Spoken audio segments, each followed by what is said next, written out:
AITA for getting my eldest daughter a kitten to reward her sacrifices for her non-verbal autistic sister. Despite my wife's overwhelming frustration, once there was a family caught in a delicate balance, managing the daily needs of a young child with non-verbal autism, while trying to meet the emotional needs of their eldest daughter, a bright and observant 7-year-old girl. Her name was Emma, and from a young age, she showed a sense of patience beyond her years, often giving up her own needs to accommodate her sister, who required constant supervision and care. Her father, let's call him Mark, had watched Emma's quiet resilience for years. Each time a playdate had to be cancelled or a special treat was redirected to her younger sister, he noticed how Emma would smile and nod, swallowing her disappointment. Emma, he realized, was growing up faster than any child should, sacrificing her childhood in ways that left a mark on her spirit. For years, Mark had tried to bridge the gap by occasionally buying Emma small gifts, a book she wanted, a day at her favorite park, but he knew these gestures didn't quite fill the hole of the things she yearned for the most: friends, free time, and a sense of normalcy. As Emma grew, she developed a longing for a kitten. It became her dream, her escape. Each time she saw a kitten, her eyes would light up, and her joy was palpable. Mark wanted so much to fulfill this wish, but Emma's mother was overwhelmed by the responsibilities of their autistic child and saw the kitten as one more burden to manage. Time and again, Emma's hopes were dashed, but her father remained watchful. He knew he had to do something special for her, something that recognized her sacrifices in a meaningful way. After one particularly tough week, Mark made a bold decision. Against his wife's wishes, he brought home a kitten for Emma. The joy on her face was immediate, radiant, and undeniable. For the first time in years, Mark felt he had made a decision that centered on Emma's needs, showing her that her sacrifices had not gone unnoticed. However, his wife was furious. The argument that ensued was unlike any they had before. She demanded he return the kitten, accusing him of disrupting the delicate balance of their lives. But Mark stood his ground, defending his decision to honor Emma's struggles. The rift between Mark and his wife only deepened. As the days passed, he began to see Emma blossom in the presence of her kitten, finding a source of happiness that wasn't limited or conditional. But the decision had consequences. Mark's wife eventually insisted on separation, unable to reconcile her priorities with his. Mark moved out, taking Emma and her kitten with him.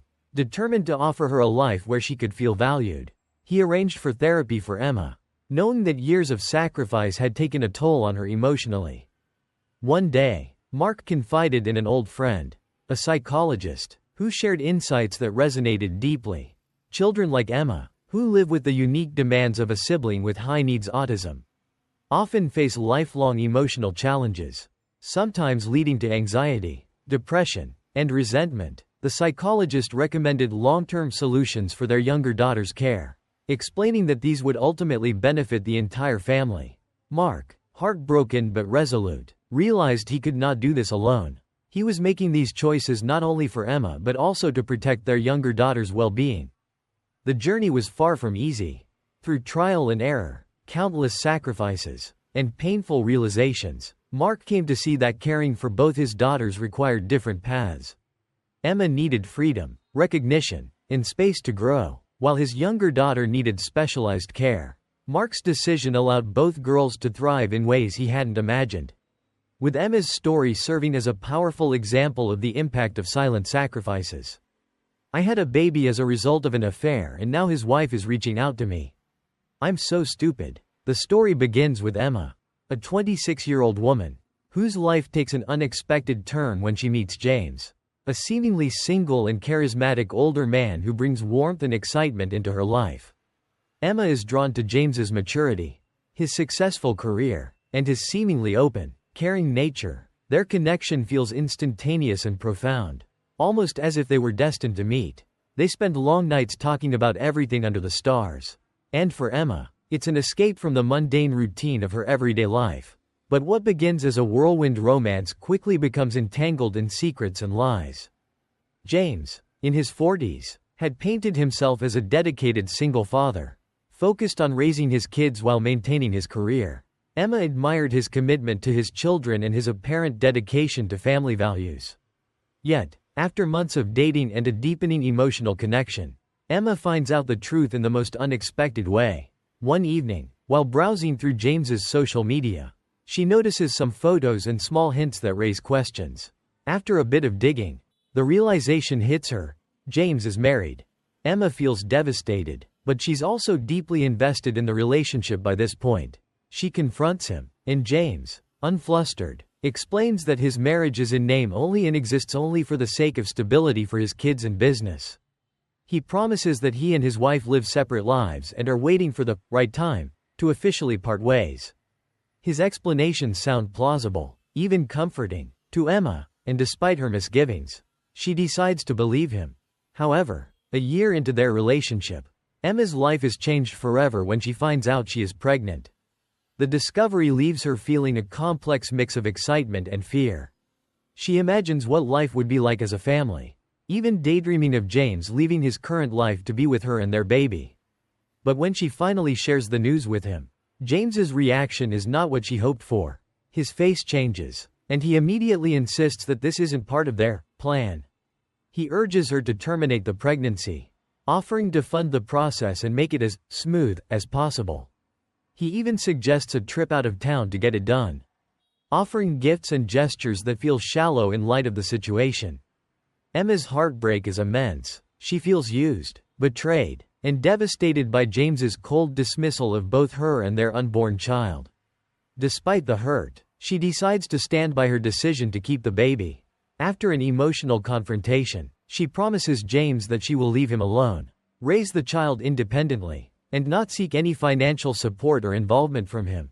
She moves back to her family, where she finds support and comfort, determined to give her child a loving and stable life. Over the next 2 years, Emma adjusts to the new rhythm of single motherhood. Every day brings challenges, but her love for her son is unwavering. She is determined to be both mother and father to him, giving him the secure, loving environment she never had with James. Her son becomes the center of her universe, and she feels a sense of purpose that she had never felt before. Just when Emma feels settled into her new life, an unexpected message arrives. It's from James's ex-wife, who had discovered the affair and, more surprisingly, learned about Emma's son. To Emma's shock, the ex-wife suggests that her children should meet their half-sibling. Emma is taken aback. After all, she had promised herself that she would keep her son out of James's life. She fears the ex-wife's intentions, wondering if this is a move motivated by bitterness or guilt. As she considers the ex-wife's offer, Emma realizes that it's not just her own heart at stake. Her son deserves to know his family, even if it means reconnecting with painful memories and opening herself up to vulnerability. Yet she's torn, fearing the potential upheaval this could bring. Emma spends many sleepless nights thinking about what this connection would mean for her son's future. One evening, Emma's son, now 2, asks her a question that stirs her heart. He's seen other children with both parents and is beginning to notice the difference. The innocent question reminds her that someday, her son will likely want to know about his father. This realization brings both a deep ache and a sense of responsibility. She knows that while she has tried to protect her son, she can't shield him from the truth forever. After weeks of contemplation, Emma decides to respond to the ex-wife's message cautiously. They agree to meet at a neutral location, and Emma, though nervous, is determined to handle the situation with grace. At their first meeting, the ex-wife surprises Emma with her sincerity. She explains that she holds no ill will toward Emma. Instead, she blames James, whose deceit has hurt them both in different ways. The ex-wife even shares her own struggles and heartache, providing Emma with an understanding that she had never expected. The two women find a strange solace in their shared pain. As they continue to talk, the ex-wife expresses her hope for their children to know each other and emphasizes that her motivation is not revenge, but a genuine desire for her children to connect with their half-brother. Emma begins to see the potential in this connection. She imagines a future where her son could grow up with siblings, perhaps even having a sense of family beyond what she alone can provide. But James's sudden interest in his child complicates things further. He contacts Emma, asking for a chance to meet their son and be involved in his life. Emma is torn. She's wary of his intentions and doubts whether he truly wants to be a father. Given his initial rejection of her and their son, She feels the wounds of his past betrayal reopening and is afraid of exposing her son to someone who once pushed them both away. After much deliberation, Emma agrees to supervised meetings, allowing James to see his son under her watchful eye. During these visits, her son is shy, hiding behind her and showing clear signs of discomfort around James, who is essentially a stranger. Emma feels a pang of guilt, wondering if she's making the right choice by allowing James back into their lives. As these supervised visits continue, Emma finds herself struggling with conflicting emotions. She wants her son to have a father figure, but she also wants to protect him from potential disappointment. Her son's happiness and well-being are her top priorities, and the thought of him feeling abandoned or hurt is unbearable. Through this process, Emma realizes that being a parent means constantly balancing what she wants with what's best for her child. Her own heartache becomes secondary as she focuses on creating a positive experience for her son, regardless of her unresolved feelings toward James. Ultimately, Emma learns that love and sacrifice are deeply intertwined. By allowing her son to know his father and siblings, she hopes he'll grow up feeling secure in his identity and loved by all the people in his life. Emma's journey is far from over, but with each step, she gains strength, resilience, and a deeper understanding of what it means to be a mother. She knows that, no matter what happens, she will continue to fight for her son's happiness, even if it means facing her own fears and letting go of the past. My husband is cheating on me with my best friend, betraying both our marriage and my trust in the most painful way. It was a typical morning, though in hindsight, maybe there had been hints of something brewing under the surface. As I watched my husband, Tyler, lying there peacefully, unaware of the storm I was about to face, I felt gratitude for him, for the life we had built together. Little did I know, I was on the brink of a discovery that would shatter my world and challenge everything I thought I knew about love, trust, and loyalty. I had a simple plan that morning: get our 3-year-old, who was down with a fever, settled before tackling the day. My husband's work alarm blared loudly, and as I leaned over to silence it, a message notification popped up on his lock screen. The text, innocuous at first, immediately stole the breath from my lungs. I'm assuming since there hasn't been an angry pregnant lady on my doorstep. You haven't told her about us yet. I froze, feeling the weight of disbelief crush my chest. My best friend, Jess, my confidant, my soul sister, the person I had trusted with my darkest secrets, was messaging my husband. I felt an instant rush of nausea, barely able to process the message as reality slammed into me. They had been seeing each other. These two people who had once been the pillars of my life. There was no dramatic fight, no thrown vases or raised voices in those first moments. Just cold, crushing silence. It felt as though the floor had vanished beneath me, and I was free falling, desperate for a handhold, a reason, anything to help me understand. After a long night of silent agony, I took a deep breath and opened Tyler's phone.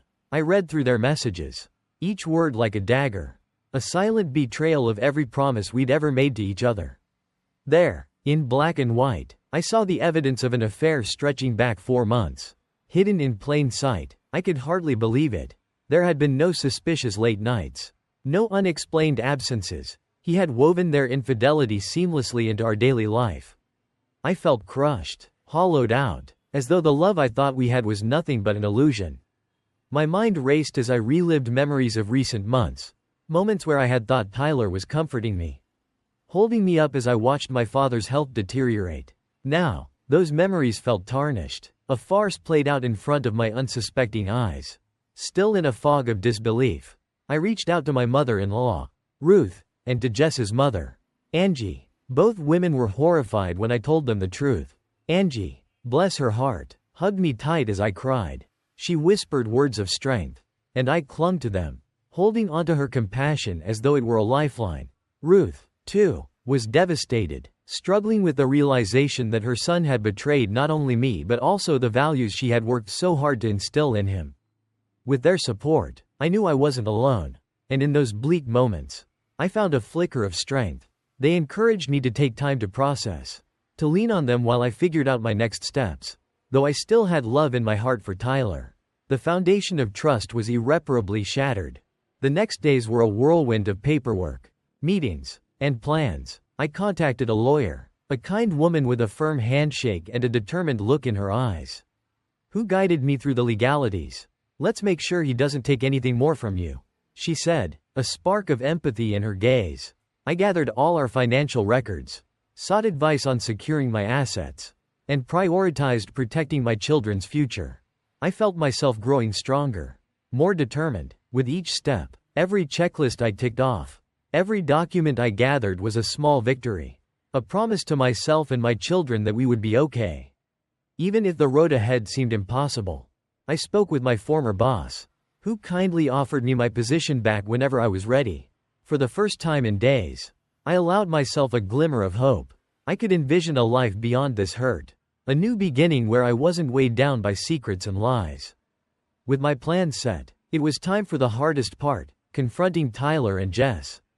The night before, I barely slept, my mind torn between dread and the flickering hope that maybe, somehow, I'd misread everything. But that morning, as I sat across from them, looking into their faces, I knew I was doing the right thing. I laid out the evidence in front of them, my voice calm despite the storm inside me. Jess looked away, a mixture of shame and defiance flickering across her face, while Tyler hung his head, barely able to meet my gaze. My heart broke all over again as I watched them squirm. Their discomfort nothing compared to the devastation they'd left me to pick up. Tyler begged for forgiveness, claiming it had been a mistake, a lapse in judgment, but his words felt empty, hollow, as though he were simply playing a part he thought I needed to see. Jess, too, tried to explain herself, blaming stress, loneliness, anything she could think of, but I cut her off. There's no excuse. Jess, you chose to betray me, to destroy the life we shared. There's nothing more to say. In the weeks that followed, I threw myself into building a new life. I moved my children and myself into my father's cabin, a safe haven far from the memories of our shattered home. Tyler tried to reach out, alternating between pleas for forgiveness and bursts of anger. But I stayed strong. Each time I felt myself wavering, I reminded myself of the pain I had endured, the strength I had found in its wake. I spent hours talking with my children, gently explaining in the simplest terms why Daddy wasn't living with us anymore. We cried together, held each other, and I vowed to be as honest with them as I could. They deserved the truth, even in its simplest form. The journey wasn't easy, but every day, I found myself growing stronger, more resilient. In therapy sessions, I unpacked years of buried emotions, learning to forgive myself for not seeing the signs, for trusting too deeply. My therapist encouraged me to see this as an opportunity to rebuild, to find a version of myself that was stronger, more grounded, and fiercely protective of my own happiness. I threw myself into work, slowly reclaiming the sense of independence I'd lost over the years. Each paycheck felt like a step forward, a declaration of my own strength. I found comfort in routine, in watching my children thrive in their new school, in feeling the crisp air of our cabin become a sanctuary for healing. One night, as I tucked my children into bed, I felt a profound sense of peace. For the first time since discovering the betrayal, I wasn't consumed by pain or anger. I saw a glimmer of hope for a future beyond this chapter, a life filled with love, strength, and resilience. I realized that, despite everything, I still believed in love. I knew I would find it again someday, in a form that honored who I was and the journey I had taken. In those quiet moments, I allowed myself to hope again. My children, my lifelines, had shown me the true meaning of resilience, of love that endures even the deepest hurt. I knew that, no matter what, we would be okay. Together, we would weather this storm and emerge stronger on the other side. If there's a lesson in this story, it's that betrayal doesn't have to break us. It may change us, yes, but it also has the power to transform us, to help us uncover a strength we never knew we had. Through heartbreak, I learned to prioritize my own happiness, to set boundaries, and to embrace a future on my terms. To anyone going through similar pain, know that you are stronger than you think. Surround yourself with people who uplift you, who remind you of your worth, and who help you remember that love should never come at the cost of your own peace. In time, you'll find that you are more than the betrayal, more than the heartbreak. You are whole, deserving, and capable of building a beautiful life.